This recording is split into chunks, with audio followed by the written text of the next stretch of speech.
tremendous opportunity to go and serve our nation, see the world, and do a life that I really truly enjoyed. I went to the Naval Academy. I graduated in 1982. I was actually a classmate of Mike Petter's. I left the Naval Academy and went off to be the communications officer, the assistant weapons officer, combat systems officer, basically a surface line officer extraordinaire for 21 years. During that time period, I served on 2 Ingalls ships, the USS Scott, DDG 995, and also USS Ticonderoga, CG-47. After being in the Navy for 21 years, I ended my service. Ingalls at the time picked me up. They invited me to come interview for a job in their research development. And so in 2003, I ended my military career. I came over here. I interviewed with Ray Johnston in the advanced, at the time, research and development, which was part of engineering. I started off as an engineer. I really truly enjoyed it. I enjoyed the area of research development because it allowed me to take my military career and all the work that I've been doing working on board the Navy platforms and tie it into the next ship that was going to be under contract, the next ship being developed. And so it gave me basically a holistic approach to being able to go and help on the front end of, at the time, Northrop Grumman and currently Ingalls Shipbuilding. Certain times in your life you hit transition points.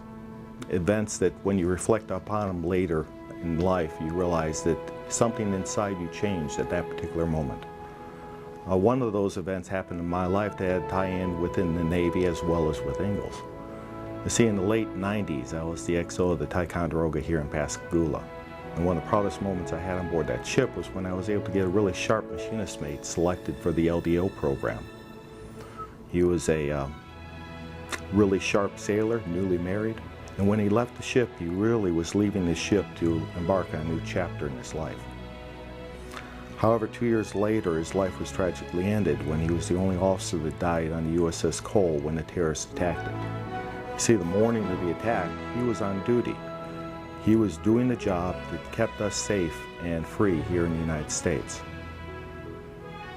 And every morning when I go to work now, I pass by the memorial because the building that I work in is dedicated to him. Ensign Triplett died protecting us. And it really brings home the fact that what we do here is more than just bending metal. Because you see, if we had built the USS Cole with 1 iota less quality, then the loss of life could have been much greater than the 17 that passed away.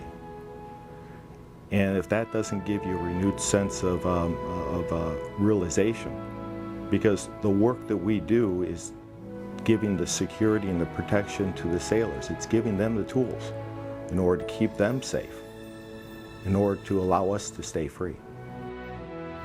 My name is Bakotic. I'm a veteran of the United States Navy, and I am a shipbuilder.